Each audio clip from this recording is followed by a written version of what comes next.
Is it time for the Despicable Me franchise to end? Do they still have a story to tell? Or are they making this movie more for the money? Is Gru, Vector, and Doctor Nefario back or not? I have a lot to tell you in this video, and I'll give my honest opinion about the fourth Despicable Me movie with spoilers, so consider yourself warned. In this sequel, Gru and Lucy are parents to a boy, Gru Junior, and besides learning how to deal with a baby, they will need to defeat the villain Maxime Le Mal, who continues with the funny villain vibe just like all the other villains in the franchise, but this one is the most evil of all. He truly wreaked havoc, and I'll tell you more about Maxime Le Mal and Despicable Me 4 now. When I watched the movie trailers, I thought Maxime wanted to get revenge on Gru for something that happened in their past, but no, the truth is that Gru went to a villain school reunion event, and he and Maxime Le Mal studied together. Gru didn't go to the event to have fun, but rather he was sent by the AVL to arrest Maxime. It takes a while, but they manage to capture Maxime, and that's when he wants to kill Gru. In the attempt, he leaves a scratch on Gru's face, and Gru got scared. He felt the pressure, but even so, illumination made him funny. With that, Maxime promises to get revenge on Gru, and all the chaos in the movie is thanks to this current moment. As I said here in the no spoiler part, Despicable Me 4 is good. It fulfills its purpose. It's funny, Gru is back as the protagonist, the minions continue to mess around, and this essence of the franchise has come back in full force. And being the sixth movie, counting the two Minion spin-offs, Illumination deserves praise. However, some things happened that were a bit weird. We know we can't take the logic in this franchise too seriously. After all, they stole the moon, so you get the point, right? But at the end of the movie, all the villains from the franchise appeared: Vector, El Macho, Balthazar Brat, Scarlet Overkill, her husband, Mr. Perkins who is Vector's father, and even the Vicious Six from Minions 2 are all in jail, and no one has any lines. Actually, the three main villains have a very quick line each in the middle of the song that Gru and Maxime are singing. If you're not paying attention, you don't even hear these lines. And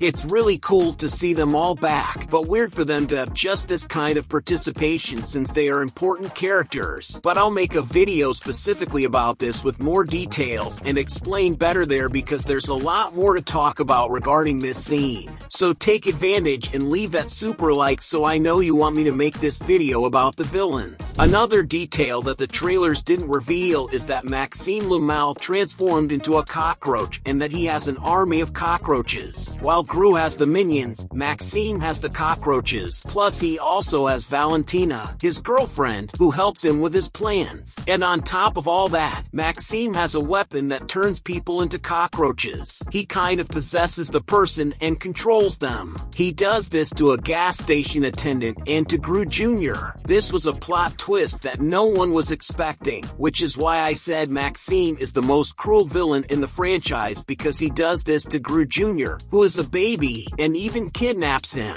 And if you are already subscribed and have the bell activated, you will be notified when I post more videos about Despicable Me 4. There are several coming. Despicable Me 4 has a lot of characters, and this makes the movie move quickly. Each moment switches to a different group of characters, and I felt that many of these scenes didn't add to the overall story. There is a scene where Edith and Agnes go to a karate class. This scene has a reasonable length and is quite funny, but it doesn't add anything to the story. It was just to show that they are in the movie. The same goes for the Mega Minions. The idea of Illumination combining the minions with superheroes is brilliant. They will sell a lot of merchandise and toys, but I also didn't feel they were important to the story. The scenes they appear are obviously super funny, but they should have had more relevance because they were new characters. The most important scene for them is when Gru and Gru Junior defeat Maxime Le Mal. He falls to the ground, and the Mega Minions, along with the animals they recruited, finally finish off the villain, who then goes to jail. They could have done more throughout the story because Lucy, Ramsbottom, or Poppy could have done what the Mega Minions did. Any other character could have. Now I need to mention something very important. Doctor Nefario and Gru make an appearance. I had a theory that they would appear, and it happened. we won!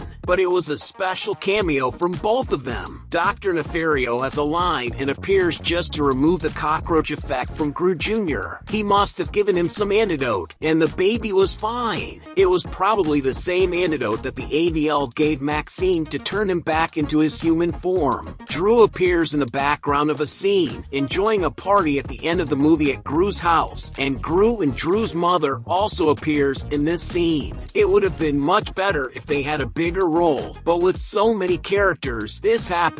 And this is similar to what happened with the Furious 5 and Kung Fu Panda 4. Everyone wanted them in the movie, and everyone knows what happened. In the case of Kung Fu Panda 4, it's worse because the Furious 5 were important characters in 3 consecutive movies, and in the next movie, they were simply sidelined. In Despicable Me 4, even though Gru and Nefario are important and beloved, they don't have the same impact as the Furious 5. But still, I think both should have had a better role. And I don't know if you noticed, but the minions finally managed to unfreeze Nefario. And about Gru, they gave an excuse in the middle of the movie that no one could know that Gru and the family had moved, not even Gru and their mother. Despicable Me 4 is not the best in the franchise. For me, the best ones are Despicable Me 2 and Minions 2, but this 4th one is not bad. The final fight of the movie is really intense and gripping. It's the kind of scene where you think, what now?